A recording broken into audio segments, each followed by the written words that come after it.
रोज एक ओवी संतांची, रोज एक ओवी संतांची.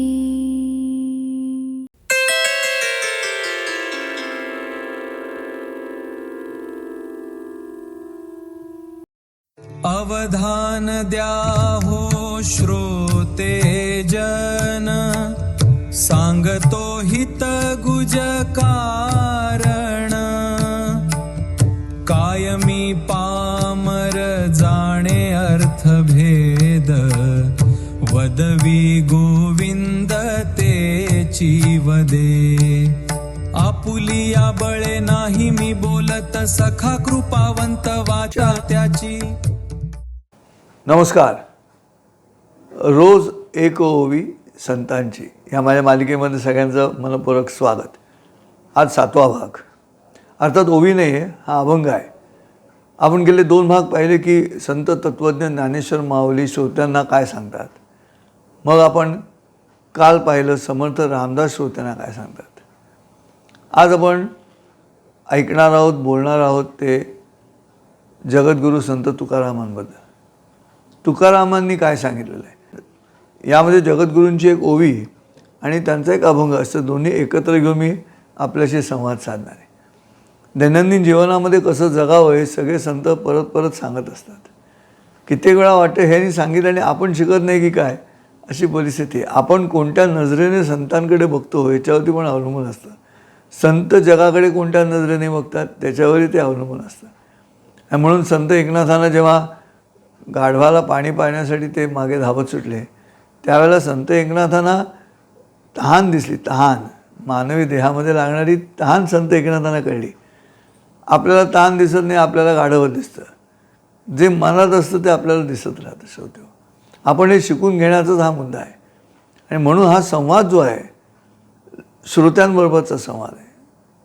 त्यामुळे आता श्रोते सावधान, हितगुज सांगायचं आहे म्हणून आता श्रोते सावधान. आणि ते कारण आहे असं जगद्गुरूंनी आपल्या त्या ओवीमध्ये म्हटलं, जी आपण आता ऐकलीत. पुढे ती नम्रता जी आहे, ती नम्रता जगद्गुरू कशी व्यक्त करतात. जगद्गुरू म्हणतात, कायमी पामर जाणे अर्थभेद, वदवी गोविंद तेची वदे. आपुल्या बळे नाही मी बोलत, सखा कृपावंत वाचा त्याची.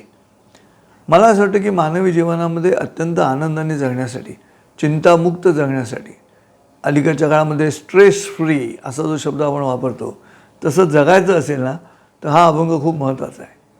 कायमी पामर जाणे अर्थभेद, इथूनच सुरुवात आहे की मला काय कळतं त्यातलं. ही भूमिका जी आहे ती मानवी मनाला नेहमी शांत करते की मला काही कळत नाही, हे ज्याला कळलं त्याला सगळं कळलं. ही भूमिका घेतली की पुढचं काम सोपं होतं. आणि त्यामुळे कायमी पामर जाणे अर्थभेद, वेदांचा अर्थ असेल. एकीकडे जगद्गुरू म्हणतात वेदांचा अर्थ आमासीचं ठावा, येराने व्हावा भार माथा, असं एका ठिकाणी म्हणतात. पण इथे ते म्हणतात कायमी पामर जाणे अर्थभेद, वदवी गोविंद त्याची वदे. तो जो बोलवून घेतो आहे माझ्याकडनं गोविंद, तेच मी बोलतो. वदवी गोविंद तेची वदे. पुढे काय म्हणतात ते, आपुल्या बळे नाही मी बोलत. हे जे बोलतो आहे त्याच्या पाठीमागे माझी काही शक्ती नाही. आपुल्या बळे नाही मी बोलत, सखा कृपावंत वाचा त्याची. मला असं वाटतं श्रोतो की तुम्ही हा विचार करा. आपली जी कुवत असते ना, त्या आपल्या कुवतीचं आपण मालक व्हायचं नाही. तुम्ही मालक झाला तुमच्या कुवतीचे की कुवत जी आहे ती अलीकडच्या अकाउंटन्सीच्या भाषेमध्ये ॲसेट होते. ॲसेट तेव्हाच असतो जेव्हा तुम्ही मालक असता. आणि एकदा ॲसेट झाली की ॲसेटचा जो नियम आहे तो नियम आहे 10% डिप्रिसिएशन दरवर्षी.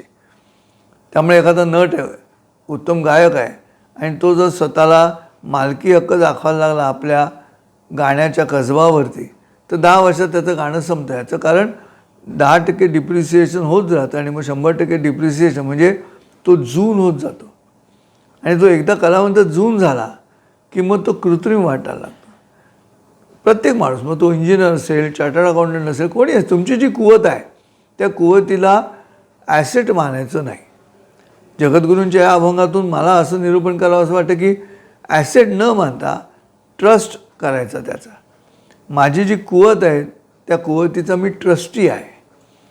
आणि शेवटी ट्रस्ट असेल ना की रस्ट येत नाही, म्हणजे गंजत नाही. याचं कारण मी काय समजतो, त्या परमेश्वरानं माझ्या अंगात ही कुवत दिलेली आहे. मी मरेस्तोवर ती माझ्याबरोबर राहील. मी मेल्यानंतर कोणाला द्यायची तो बघेल. म्हणजे मी मरेपर्यंत ती कुवत मी जपून ठेवणं म्हणजे ट्रस्टींचं काम करणं, म्हणजे विश्वस्ताचं काम करणं. मी मालक नाही पण सांभाळणारा मी आहे. ही जी भूमिका आहे ती भूमिका जगद्गुरू या अभंगात मांडत आहेत. श्रोत्यांना सांगतात की हितगुज काय आहे, तर हितगुज हे आहे. गुज म्हणजे सिक्रेट आहे. कशासाठी सिक्रेट आहे, ते तुमच्या हितासाठीचं सिक्रेट मी सांगत आहे. आणि म्हणून हितगुज कारण आहे ह्या सगळ्या पाठीमागे. आणि मग स्वतःची नम्रता जगद्गुरू समोर व्यक्त करतायत की वदवी गोविंद त्याची वदे, आपुल्या बळे नाही मी बोलत, सखा कृपावंत वाचा त्याची. याचा अर्थ मी माध्यम आहे, माझ्या माध्यमातून तो व्यक्त होतो. अशी एकदा भूमिका घेतलीत की तुमचं टेन्शन गेलं. मी केलं असं म्हटलं की टेन्शन आलं, स्ट्रेस आला. मी करत नाही, माझ्याकडून करून घेण्यात येतं, ही भूमिका घेतली की मग तुम्ही आनंदी राहता, प्रसन्न राहता, स्वस्थ राहता. आणि तेच शिकायचं आहे. म्हणून आत्ता जे आपण तिन्ही संत पाहिले, संत तत्वज्ञान ज्ञानेश्वर माऊली, समर्थ रामदास आणि आजचा जगद्गुरूंचा अभंग, या तिन्ही माध्यमातून मला असं वाटतं की ती जी नम्रता आहे, ती नम्रता घेतली की जडत्व गेलं. सरस्वतीची प्रार्थना काय करतो आपण, या कुंदेंदु तुषार हार धवला, या शुभ्र वस्त्रावृता, या वीणावर दंड मंडित करा, या श्वेत पद्मासना, या ब्रह्माच्युत शंकर प्रभृती भेर देवई सदा वंदिता, सामाम पातु सरस्वती भगवती. काय शेवटचे वेळे, निशेष जाड्या पहा.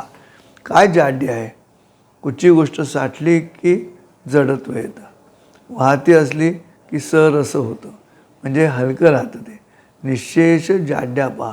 अहंकाराने मी जड असलो, मला कळतं ही भूमिका घेतली की तुम्ही जड झालात. निशेष जाड्या पहा म्हणजे माझ्याकडे ते जडत्व असू नये. अहंकाराची गोटी न लगे अज्ञानापाठी, सज्ञानाच्या कंठी झोंबत असे, असं जेव्हा माऊली म्हणतात ना, तेव्हा सज्ञानाच्या कंठामध्ये मला कळतं ही भूमिका घेऊन तो जगतो म्हणून अडचण आहे. त्यामुळे संत परत परत ही गोष्ट सांगत आहेत. आता तुम्ही सांगा मला, ह्याच्यात काय बुद्धिवाद नाही आहे, ह्याच्यात ज्ञानी विचार नाही मांडलेला, पण तरी या संतांना अंधश्रद्धा या शब्दाखाली पकडणारे अत्यंत अनेक महाभाग आमच्या या राज्यातही आहेत आणि देशातही आहेत. श्रद्धा म्हटली की त्यांचं डोकं फिरतंच, पण श्रद्धावान लभते ज्ञानम असं श्रीकृष्ण सांगतं. हे जे मी पण झालं पाहिजे. मी माझे ऐशी आठवण विसरले जयाचे अंतःकरण, पार्था तो संन्यासी जाणल्यानंतर, भगवे कपडे घातल्यानंतर संन्यासी नाही. मी माझे कुठे विस्मरण व्हायला पाहिजे, अंतःकरणामध्ये विस्मरण व्हायला पाहिजे, इथे नाही. अलीकडच्या भाषेमध्ये इथनं विस्मरण म्हणजे डेस्कटॉपवरनं फाईल डिलीट झाली, ती रिसायकल बिनमधनं पण गेली पाहिजे. रिसायकल बिनमध्ये पण नाहीशी झाली तिकडनं, तर ती रजिस्ट्रीच्या एंट्रीज आहेत कॉम्प्युटरमधल्या, तिथूनही गेली पाहिजे. फॉर्मॅट करता आलं पाहिजे. माऊली जे म्हणतात ना, अंतःकरणामध्ये विस्मरण, आणि ते सगळ्यात महत्त्वाचं. मी माझे ऐसे आठवणं कुठे विसरले जयाचे अंतःकरण. मला वाटतं ही नम्रता, त्या नम्रतेच्या माध्यमातून निर्माण होणारी मनशांती, कोणताही गोंधळ मनामध्ये नसणं, हे तिन्ही संतांच्या ह्या श्रोत्यांशी संवाद साधताना त्यांनी केलेल्या वक्तव्याचं अंतिम फलित आहे. मला वाटतं ह्याच्यावरती चिंतन करायला हरकत नाही. एक बाई होत्या, त्यांना मुलगी, त्यांच्या मुलीला मुलगी झाली, तर तिचे केस होते सोनेरी.